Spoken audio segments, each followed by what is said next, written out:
This is Beverly Hills. And here come the Beverly Hillbillies.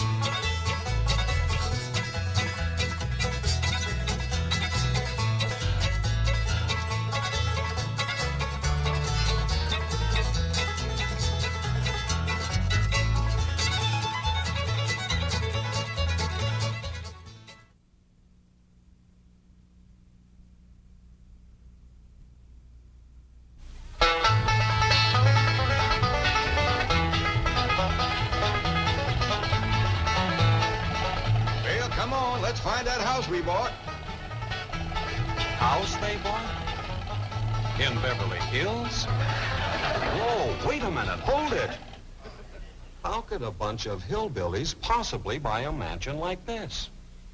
Let's take them back to their home and see how this whole thing started.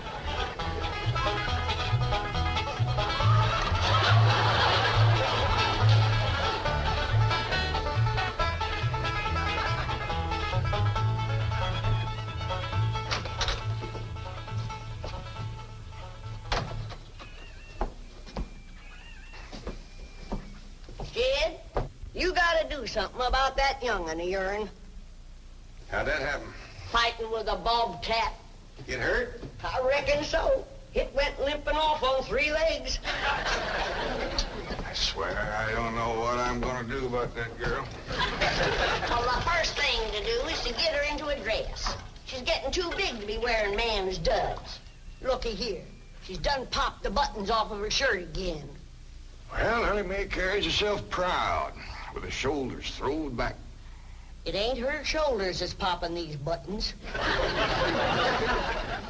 Fully growed up, rounded out, female woman. Time she started acting like one. Well, one of these days, some boy will come along and start courting her. They came courting when she was 12. What did she do? She whopped the tar out of them. Well, it ain't fitting. Girl running around as wild as a cougar, wrestling, fighting, and hunting. She ought to be doing woman's work. Helping me with the steel. Yeah, I'll speak to her. Oh, that reminds me. Better go down and stomp out the fire under that mess. Hold on now, Granny. You ain't gonna stomp out no fire like that, are you? Huh? Oh, of course not. Don't want to burn my shoes. Huh? Granny, somebody open the door. Howdy, Pa. What you got there? Stranger, Where'd you get him? I pinged him with a rock. Sure. He was skulking around down by the slough. Figured he might be a revenue. He ain't no revenue.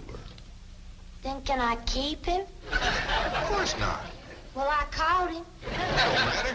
Well, he won't be no trouble. I could keep him out in the smokehouse. Ellie Mae, you can't keep people like they were dogs and cats. Ooh, ooh, ooh, ow, ooh, that's hard.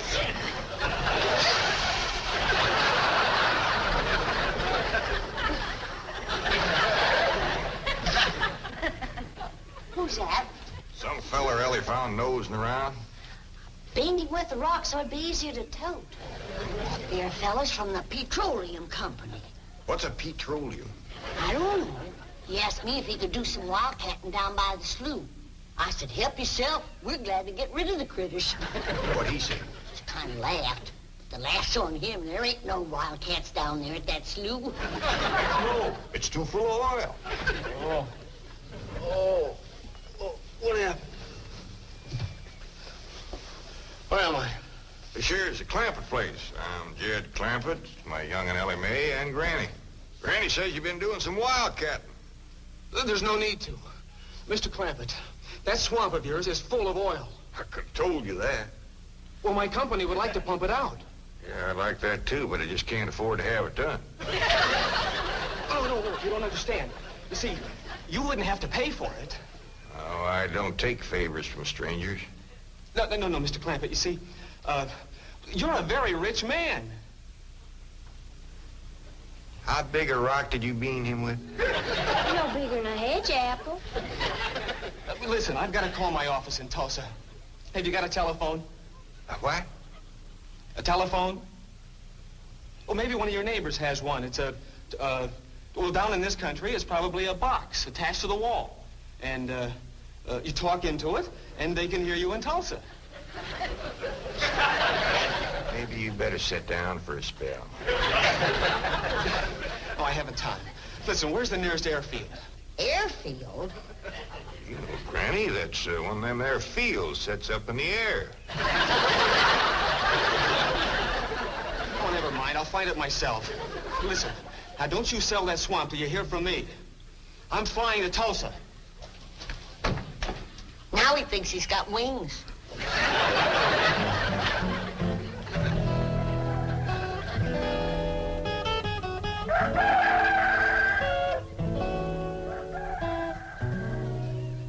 Morning, Granny. Watch them buttons, child.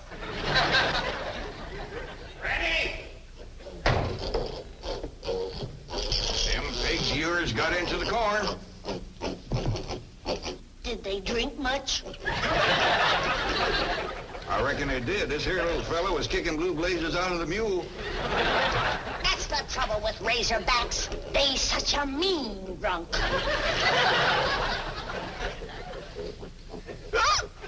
Yeah, this wouldn't happen if you'd stay in the house where you belong.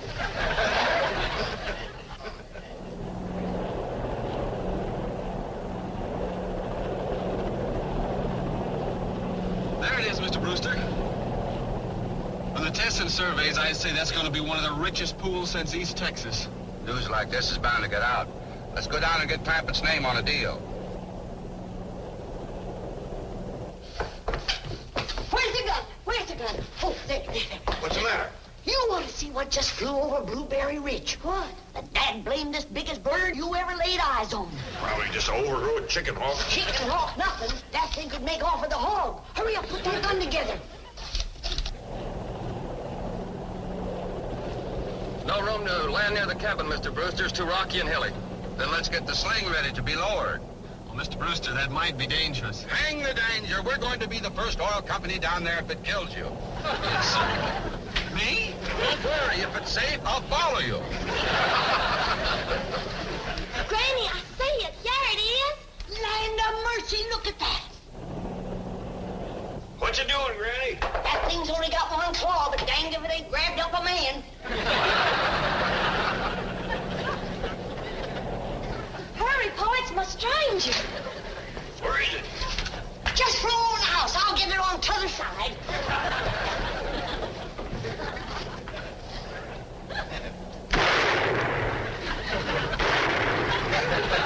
You kill it, Granny? No, but I made it drop that stranger.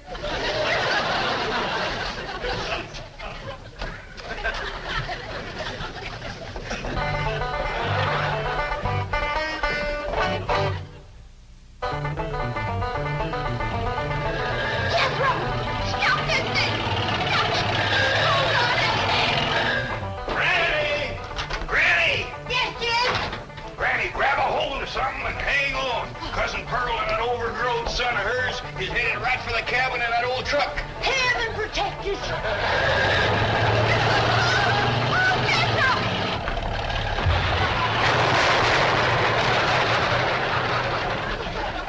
Did they hit us, Jed? No, but I think they sure want the chicken house. Oh, Jed, I'm sure sorry about the chicken house, but nobody got hurt. Jethro, I told you to get rid of them worn-out brakes. I did, Ma. That's how come we ain't got none. Get on out and lift the chicken house back on its foundation. Jed? Yeah. Jed, Ellie Mae came running over to my place, and she said you sold the swamp to some oil company. Well, yeah, I guess I did. What did they pay you for it? Well, he ain't paid me nothing yet. The Brewster fella said he'd bring the money later. Well, how much they gonna pay you? Well, he said I'd depend some on how much oil they could pump out. Well, he must have mentioned some figure. What was it?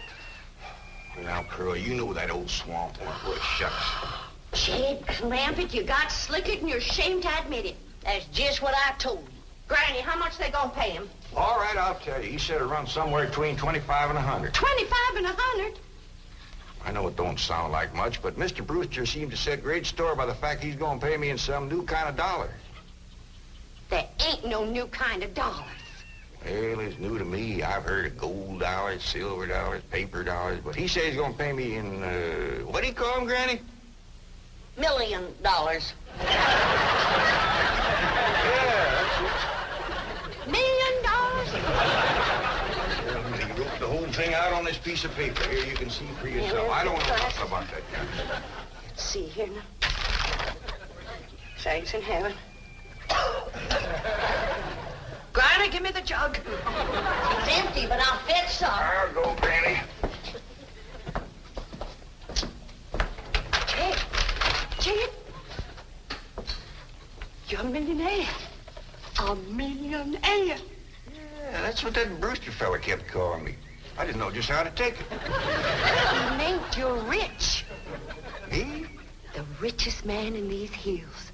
Maybe in the whole state. Oh, Jed, you can have anything you want. Do anything you want. Go any place you want. Yeah, that's another thing he kept saying. He said he reckoned I'd be moving away from here soon. What do you think, Pearl? You think I ought to move? Jed, how can you even ask? Look around you. You're 8 miles from your nearest neighbor. You're overrun with skunks, possums, coyotes, bobcats. You use kerosene lamps for light. You cook on a wood stove, summer and winter. You're drinking homemade moonshine, washing with homemade lye soap. And your bathroom is 50 feet from the house, and you ask, should you move? Yeah, I reckon you're right. Man, be a dang fool to leave all this.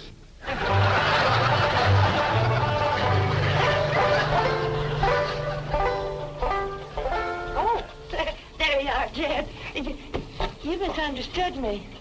I meant you should move away. And you know where I'd go if I was you? Where? California. California? Yes, sir. Beverly Hills, California. Jed, remember the time that your pa took us to Eureka Springs to see the movie picture? Yeah. Well, the actors that make them movie pictures live in Beverly Hills. Go on. Yes, sir. Well, doggy. Ain't that be something?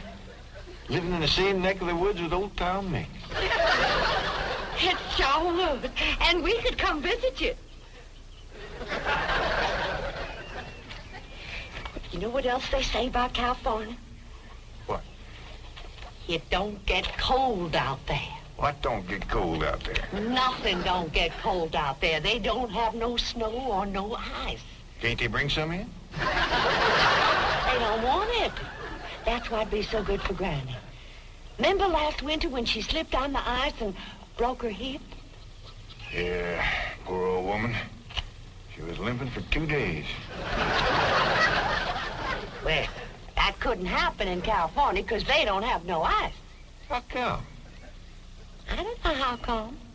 But Granny'd sure like it, and we could visit you.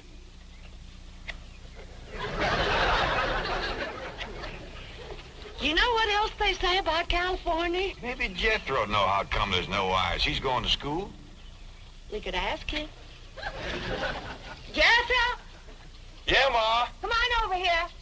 Speaking of school, Ellie Mae could get herself a fine education out there in Beverly Hills. Yeah, Ma? Your rich uncle's got a question he'd like to ask you. What rich uncle, Ma? Your rich uncle, Jade. Jethro? How come there's no ice in California? Don't look at me. I didn't take it. You big dumb. Well, I didn't, Ma. Oh, get out of here. Well, you always do. I didn't mean I was saying, Jed, folks claim California's got it all beat. Why, things grow twice as big out there. Jethro would be a whopper, wouldn't he? He could help you move. He's awful handy at lifting and toting, and he could drive you out in my truck. I tell you what, Pearl. I'm going to have to study on this. When that Brewster fella comes back, I'll ask him what he thinks. Well, your cousin is right about that, Mr. Clampett. Beverly Hills is a choice residential area, and lots of millionaires do settle there. Folks like me, huh? Well, millionaires. And movie stars, too. Oh, yes, yes. Is Tom Mix there? No, I'm afraid Mr. Mix is dead. Oh? Oh, yeah. What's the matter with me? Remember, Pearl, he got shot at the end of that picture. Well, there are plenty other movie stars, and that's where Jed wants to live. Ain't it, Jed? I do like the notion of living in the hills. Never could stand flat country. Mr. Clampett, I think it only fair. That is, well, I think you may have a wrong idea about Beverly Hills. Is that where you live? No, my home is in Tulsa. Well, say, maybe you could get us a place there in your neighborhood. Mr. Clampett, let's not beat around the bush. You will love Beverly Hills. Then that's it.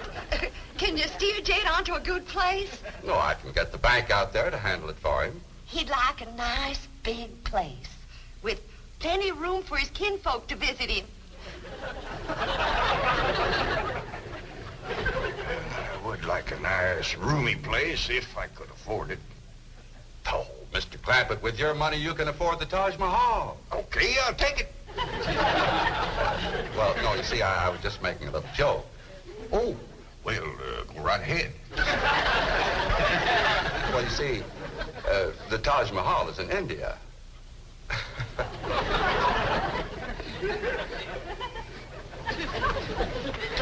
Mr. Brewster, you're a nice fella, but I've heard better jokes. Is the foreigner staying to supper? I'm ashamed to say I ain't asked him. How about it? Oh, I don't think so. Oh, no trouble. What you cooking tonight, Granny? Mustard greens and possum innards. Mm-hmm. Did you hear that, Mr. Brewster? Very clearly. Want to change your mind?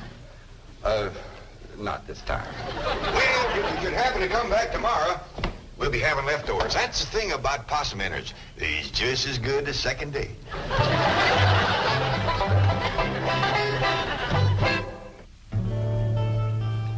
Kelly, if old Duke sits there with you, there ain't gonna be room for Granny.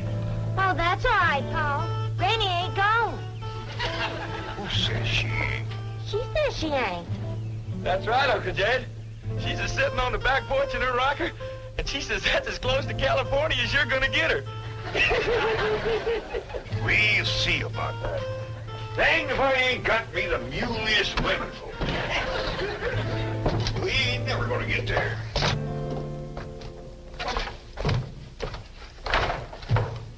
Now, what's all this nonsense about you ain't going to California? Ain't no nonsense to it. If the good Lord had wanted me in California, he'd have put me in California. Maybe he's just getting around to it. The book says he moves in mysterious ways. Well, if he moves me, I'll go. But you and Big Jethro ain't a budging me. Granny, this here Beverly Hills sounds like the kind of place you'd like. That Brewster fella says they got smogs out there. What's a smog? Well, me and Jethro figured out that's a small hog. And you heard what Pearl said. He ain't got no snow on. Feller has bought us a house in them Beverly Hills. He sent our $25 million to look out there. Well, you just chase on out after it. I'm staying right here. And I ain't afeared neither. Granny, I ain't leaving you here alone. And I ain't a budging out of this rocker.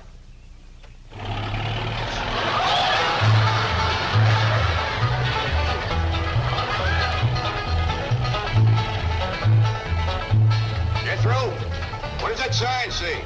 It says Beverly Hills. You hear that, Granny? We're there. They call them hills?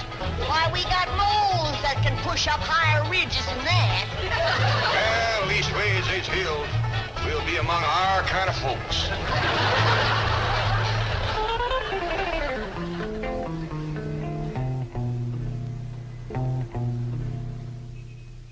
This deposit of $25 million to the account of J.D. Clampett. J.D.? As in Rockefeller. Elevates us to third position in capital assets and assures our bank of... Come in.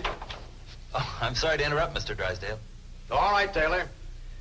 Well, are we all set to give the Clampetts a red carpet reception? Well, I'm afraid Mrs. Drysdale still isn't too happy, sir. Yes, I know. Oh, my wife is very upset that I got the estate next to ours for the Clampetts. Says I don't even know what kind of people they are. Do you? I know to the dollar what kind of people they are. They're my kind of people. Loaded. Taylor, have the gardeners got the grounds in order?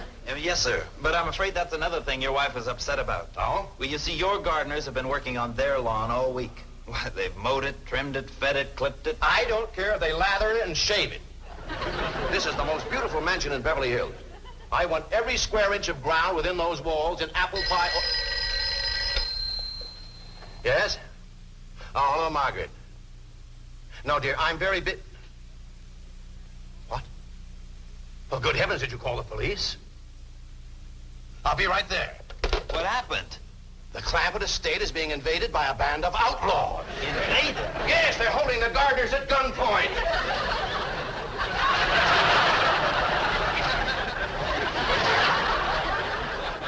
Sure is lucky we come along when we did. That's the truth. The way they were slipping through that gate, another 5 minutes and that whole darn prison would have been empty. Jethro, you sure that's a prison? Yeah, Uncle Jed.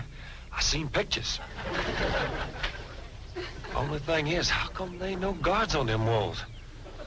Probably done them in with them knives and things. These killers if I ever did see any.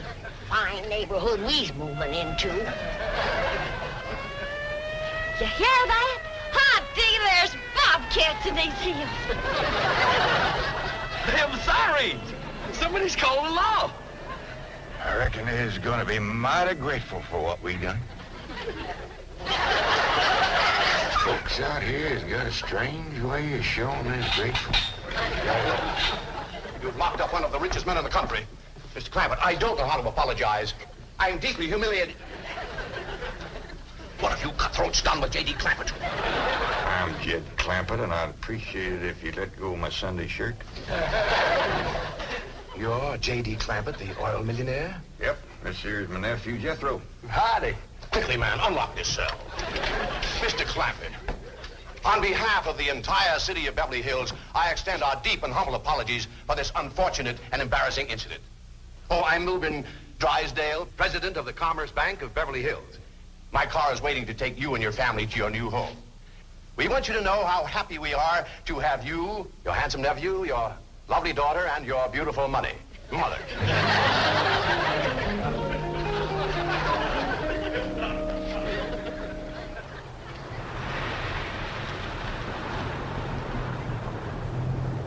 a minute! Stop this car! Mr. Drysdale, you tricked us. You just took us out of jail so you could bring us back up here to prison. Head for the hills, everybody! No, wait! Come back! It's not a prison, it's your home! Now, wait! Mr. Clampett, listen to me! Wait! Come back! Friendly!